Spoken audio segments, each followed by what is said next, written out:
सोचिए, एक ऐसा लड़का जो बचपन में मोची का काम करता था, छोटे छोटे जूतों की मरम्मत करता था, अपने हाथों से धूल और कीचड़ हटाता था, गरीबी की चादर तानकर, पर उस छोटे से दिल में एक बड़ा सपना पल रहा था। ड्वाइट लाफायट मूडी, एक नाम जो आज लाखों दिलों की धड़कन बन चुका है, लेकिन उसकी कहानी इतनी आसान नहीं थी। कभी स्कूल नहीं गया, पढ़ाई से दूरी और जीवन के कड़वे सच्चों से जूझता रहा। जब उसने अपने भीतर की आवाज सुनी, तू बड़ा बनेगा, लाखों की जिंदगियां बदलेगा, तो आसपास की निराशा उसे रोकना चाहती थी। मुश्किलें उसके कदमों में कांटे बिछाती रहीं, गरीबी, अस्वीकृति, समाज की हंसी और खुद की कमजोरियां। पर उस मोची के लड़के ने हार नहीं मानी। अपने हाथों की मेहनत को छोड़ उसने आत्मा की आग को जगाया। मूडी की जिंदगी एक संघर्ष की कहानी है। कैसे एक साधारण मोची का बेटा बिना किसी खास संसाधन के ईश्वर के सच्चे प्यार का संदेश लेकर लाखों लोगों के दिलों को छूने वाला महान प्रचारक बना। यह कहानी है उस शख्स की जिसने दुनिया की नफरत और मुश्किलों के बीच विश्वास और प्रेम की मशाल जलाए रखी। अगर आप जानना चाहते हैं कि कैसे एक मोची का लड़का बना एक विश्व प्रसिद्ध उपदेशक, तो यह कहानी आपके लिए है। संघर्ष, समर्पण और एक अविश्वसनीय विश्वास की कहानी। चलिए मूडी की इस अद्भुत यात्रा की शुरुआत करते हैं।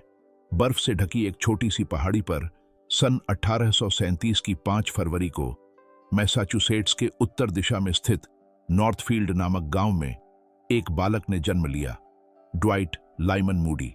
यह स्थान जितना शांत और सरल था, मूडी का प्रारंभिक जीवन उतना ही कठिन और संघर्षों से भरा हुआ था। मूडी एक गरीब लेकिन मेहनती किसान परिवार में जन्मे थे। उनके पिता एडविन मूडी ईंट बनाने वाले थे, शरीर से बलवान लेकिन आर्थिक रूप से कमजोर। परिवार में 9 बच्चे थे और मूडी उनमें से छठे थे। घर छोटा था और उसमें गरीबी का साया दिन रात मौजूद रहता था। मूडी जब केवल 4 वर्ष के थे, तब उनके पिता का अचानक देहांत हो गया। यह क्षण उनके परिवार के लिए आंधी की तरह आया। न केवल भावनात्मक रूप से बल्कि आर्थिक रूप से भी यह क्षति विनाशकारी थी। उनके पिता पर बहुत सारा कर्ज था और उनकी मृत्यु के बाद कर्जदाता उनका सब कुछ छीन ले गए, यहां तक कि उनके घर की लकड़ी के सामान भी। मूडी की मां बेटसी मूडी अब 9 बच्चों की अकेली देखभाल करने वाली एक विधवा थीं। उन्होंने हार नहीं मानी। उन्होंने बच्चों को अकेले पाला, खेत में काम किया, घर में कपड़े सिए और कभी कभी अपने बच्चों को पड़ोसियों के यहां काम पर भेजा ताकि कुछ पैसा आ सके। उनकी मां एक मजबूत विश्वास रखने वाली महिला थीं। उन्होंने अपने बच्चों को हमेशा प्रार्थना करना और प्रभु पर विश्वास रखना सिखाया। भले ही पेट खाली हो, लेकिन आत्मा विश्वास से भरी रहे। मूडी के पास शिक्षा के साधन बहुत सीमित थे। उन्होंने औपचारिक रूप से केवल 5वीं कक्षा तक पढ़ाई की, क्योंकि उसके बाद उन्हें घर की मदद के लिए काम करना पड़ा। लेकिन उनके अंदर कुछ अलग था, सपने देखने की ताकत और प्रेरणा को अपनाने का जुनून। बचपन में ही मूडी ने दूसरों की जरूरतों को देखना सीख लिया था। जब वे दूसरे बच्चों को नए कपड़ों में स्कूल जाते देखते, तो वे यह महसूस करते कि इस दुनिया में दुख कितने रूपों में है।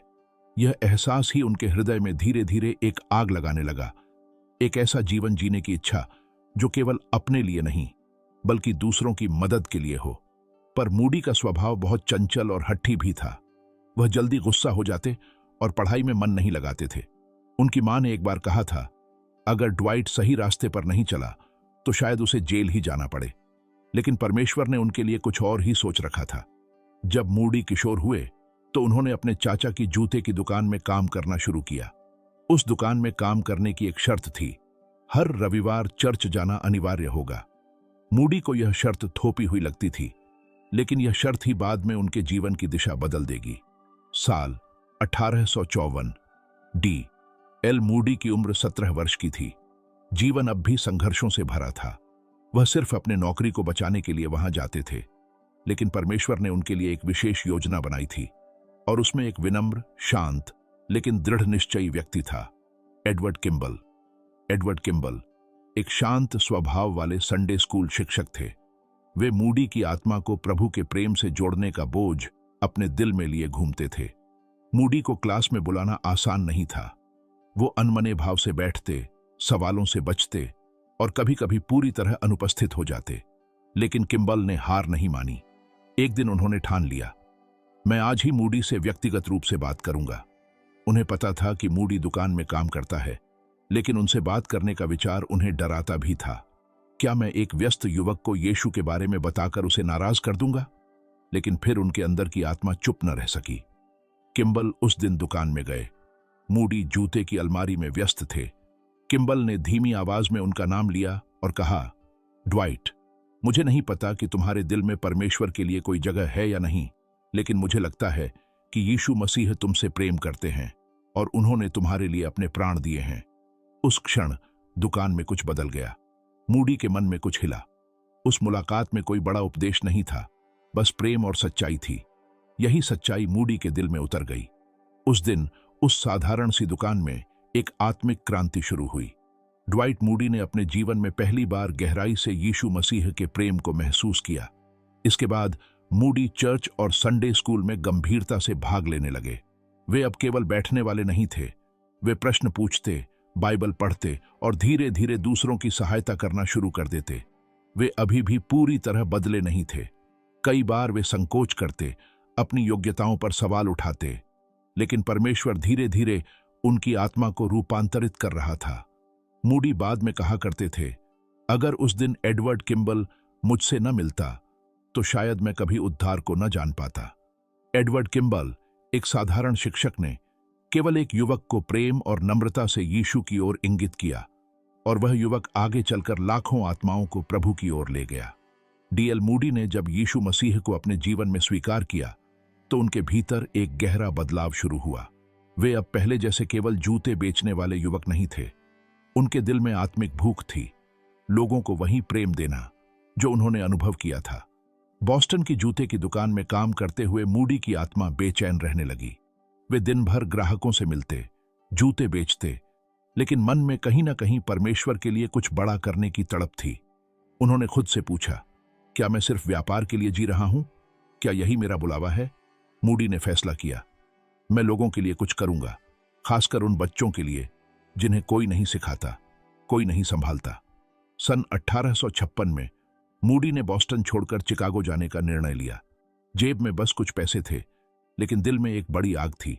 शिकागो उस समय तेजी से बढ़ता शहर था, भीड़-भाड़, गरीबी, औद्योगिक क्रांति का द्वार, लेकिन साथ ही बाइबल के संदेश के लिए एक विशाल खेत भी। मूडी ने दिन में व्यापार करना शुरू किया और शाम को झुग्गियों में जाकर बच्चों को इकट्ठा करना। उन्होंने संडे स्कूल शुरू की, लेकिन यह कोई आम संडे स्कूल नहीं थी। उनके स्कूल में अनाथ, गरीब, बदमाश और बेसहारा बच्चे आते थे। बहुत लोग उनसे कहते, मूडी, ये बच्चे काबिल नहीं हैं। लेकिन मूडी का उत्तर सीधा होता, मसीह उन्हें योग्य बनाते हैं। वे बच्चों को उठाकर लाते, खुद उन्हें खाना खिलाते और अपनी जेब से छोटी छोटी पुस्तकें बांटते। उन्होंने जो शिक्षा दी वह बाइबल की कहानियां थीं, लेकिन उनके अंदाज में जान थी। वे चिल्लाते नहीं थे, समझाते थे। वे डराते नहीं थे, प्रेम करते थे। मूडी पढ़े लिखे नहीं थे, न ही उनके पास कोई धार्मिक डिग्री थी। फिर भी जब वे बोलते थे तो लोगों के दिल पिघल जाते थे। उनका संदेश सीधा होता, यीशु तुमसे प्रेम करते हैं, आओ उनके पास लौट आओ। धीरे धीरे उनका संडे स्कूल इतना बड़ा हो गया कि लोग खड़े होकर पीछे सुनते थे। शहर के बड़े बड़े नेता भी उनकी सेवाओं को देखने आने लगे। मूडी ने अब तय कर लिया, मैं अपना जीवन केवल आत्माओं के लिए दूंगा। उन्होंने व्यापार छोड़ दिया और पूर्णकालिक सेवा में उतर गए। यह आसान नहीं था, पैसा नहीं था, न ही कोई बड़ी संस्था उनके पीछे थी, लेकिन मूडी के पीछे खुद परमेश्वर खड़ा था। 1860 का दशक अमेरिका गृह युद्ध के द्वार से गुजर रहा था, लेकिन उसी समय एक और लड़ाई चल रही थी, आत्माओं को अंधकार से प्रकाश की ओर ले जाने की लड़ाई। और इस युद्ध का एक असाधारण सैनिक था, डीएल मूडी। शिकागो में मूडी का संडे स्कूल अब एक छोटे से कमरे तक सीमित नहीं रहा।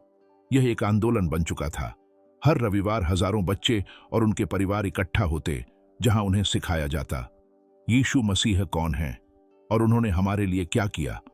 मूडी का प्रचार किसी बाइबल कॉलेज से निकला हुआ नहीं था। उनके शब्द सरल थे, लेकिन उन शब्दों में आग थी। वे अक्सर कहते, मैं जटिल उपदेश नहीं देता, मैं तो वही कहता हूं जो मेरे हृदय ने महसूस किया है कि परमेश्वर प्रेम है। वे कोई मंच पर चढ़कर नहीं बोलते थे, बल्कि लोगों के बीच बैठकर, उनकी आंखों में देखकर, उनके दर्द को पहचानकर उन्हें प्रभु के पास लाते। मूडी ने जल्दी ही यह समझ लिया कि केवल चर्च की चार दीवारी में रहकर आत्माओं तक पहुंचना संभव नहीं। उन्होंने शहर के गरीबों, मजदूरों, सैनिकों, कैदियों और युवाओं के बीच जाकर सेवा करना शुरू किया। गृह युद्ध के दौरान मूडी ने सैकड़ों सैनिकों को प्रार्थना और सेवा के माध्यम से प्रोत्साहित किया। उन्होंने अस्पतालों में जाकर घायल सैनिकों को बाइबल की कहानियां सुनाईं, उनके घावों पर मरहम भी लगाया और आत्मा को भी शांति दी। सन 1871 शिकागो में भीषण आग लग गई, जिसे इतिहास में द ग्रेट शिकागो फायर के नाम से जाना जाता है। मूडी की पूरी संडे स्कूल जलकर राख हो गई। उनकी मेहनत, उनका केंद्र, सब कुछ खत्म हो गया। मूडी टूटे नहीं। उन्होंने उस राख से फिर से निर्माण करना शुरू किया। यह सिर्फ ईंट और लकड़ी की इमारत थी, लेकिन आत्माएं अब भी जीवित हैं। उन्हें फिर से प्रभु के पास लाना है। उन्होंने दोबारा सेवा शुरू की और इस बार उनका संदेश और भी अधिक गहरा हो गया। जीवन क्षणिक है, आज ही अपने उद्धारकर्ता को जानो। जल्द ही मूडी केवल शिकागो तक सीमित नहीं रहे। उन्होंने न्यूयॉर्क, फिलाडेल्फिया, बॉस्टन जैसे शहरों में प्रचार करना शुरू किया। लोग हजारों की संख्या में एकत्र होते और वे केवल उन्हें सुनने नहीं आते थे, वे परिवर्तित होकर लौटते थे। मूडी एक सामाजिक क्रांति लेकर आए थे, प्रेम, करुणा और उद्धार की। मूडी अब सिर्फ अमेरिका के शहरों तक सीमित नहीं थे। परमेश्वर की योजना बहुत बड़ी थी। जैसे जैसे अमेरिका में उनके प्रचारों से हजारों लोग मसीह में विश्वास लाने लगे, यूरोप से भी एक पुकार आई, आइए और हमारे देश को भी आत्मिक अंधकार से बाहर निकालिए। सन 1873 D.L. मूडी ने अपने प्रिय गायक साथी आयरा सैंकी के साथ इंग्लैंड की यात्रा की। उन्हें वहां ज्यादा पहचान नहीं थी, न कोई विज्ञापन, न पोस्टर, बस परमेश्वर की प्रेरणा और एक उद्देश्य, प्रभु यीशु मसीह के प्रेम को हर इंसान तक पहुंचाना। जब मूडी ने अपने पहले कुछ संदेश इंग्लैंड में दिए तो बहुत लोग शंका से भरे थे। ये कौन है जो सीधा बोलता है, कोई विशेष शैली नहीं, फिर भी भीतर आग सी लग जाती है। लेकिन फिर वही हुआ जो हमेशा होता है जब परमेश्वर किसी को भेजता है, लोगों के दिल बदलने लगे। लंदन, मैनचेस्टर, एडिनबरा जैसे बड़े शहरों में हजारों की भीड़ जमा होने लगी। चर्च की बेंचें भर गईं, गलियों में लोग खड़े होकर सुनते। कई धार्मिक अगुवा जो पहले शंकालु थे, अब मूडी के सबसे बड़े समर्थक बन गए। आयरा सैंकी की आवाज मूडी के प्रचार को एक आत्मिक शक्ति देती थी। जब सैंकी हारमोनियम बजाते और भजन गाते, there is a fountain filled with blood, तो आंसुओं में भीगती भीड़ प्रभु के सामने झुक जाती। मूडी समझते थे कि संगीत आत्मा के दरवाजे खोलता है और सैंकी ने उस दरवाजे से लाखों आत्माओं को प्रभु के पास पहुंचाया। मूडी की सेवाओं ने यूनाइटेड किंगडम में एक जागृति की लहर दौड़ा दी। हजारों नए विश्वासी बने, पुराने विश्वासी फिर से जाग उठे। चर्चेज में प्रार्थना सभाएं पुनः आरंभ हो गईं। गरीबों, अनाथों, विधवाओं के बीच सेवा की नई लहर शुरू हुई। मूडी ने प्रचार करते समय कभी चमत्कार या भावनात्मक उत्तेजना पर भरोसा नहीं किया। उनकी सच्चाई, नम्रता और सुसमाचार का सरल संदेश ही सबसे बड़ी शक्ति था। मूडी का संदेश इंग्लैंड में क्या बोला गया? मूडी अक्सर कहते थे, मैं नहीं जानता आप कितनी बार चर्च जाते हैं या आपने बाइबल कितनी बार पढ़ी है, लेकिन यदि आपने यीशु को व्यक्तिगत रूप से नहीं जाना तो सब कुछ व्यर्थ है। 1890 का दशक। D.L. मूडी अब उम्र के उस पड़ाव पर पहुंच चुके थे जहां शरीर थकने लगा था, लेकिन आत्मा पहले से कहीं अधिक ज्वलंत थी। लोग उन्हें अमेरिका का एंग्लिस्ट कहने लगे थे, लेकिन वे खुद को सिर्फ एक पापी जो उद्धार पा गया मानते थे। मूडी का सपना था कि युवाओं को शिक्षा और आत्मिक शिक्षा दोनों मिले। उन्होंने 2 विद्यालयों की स्थापना की, नॉर्थफील्ड सेमिनरी लड़कियों के लिए, माउंट हर्मन स्कूल लड़कों के लिए। ये स्कूल केवल पढ़ाई नहीं बल्कि चरित्र निर्माण और ईश्वरीय ज्ञान का केंद्र बन गए। मूडी कहा करते, यदि हम केवल बुद्धि दें और आत्मा को भूखा छोड़ दें तो हम असली शिक्षा नहीं दे रहे। 1899 में मूडी के नेतृत्व में स्थापित हुआ मूडी बाइबल इंस्टीट्यूट शिकागो में। यह संस्थान आज भी हजारों प्रचारकों, शिक्षकों और सेवकों को प्रशिक्षित कर रहा है ताकि वे पूरी दुनिया में सुसमाचार फैला सकें। मूडी का यह कदम केवल उस समय के लिए नहीं बल्कि आने वाले पीढ़ियों के लिए था। सन 1899 मूडी का शरीर अब धीरे धीरे जवाब देने लगा था, लेकिन उन्होंने अंतिम दिनों तक प्रचार करना नहीं छोड़ा। वे कहते, मुझे अपने जीवन के अंतिम दिन तक आत्माएं जीतनी हैं। एक सभा में उन्होंने कहा, एक दिन तुम सुनोगे कि मूडी मर गया, लेकिन विश्वास मत करना, उस दिन मैं पहले से अधिक जीवित रहूंगा, क्योंकि मैं प्रभु के साथ होऊंगा।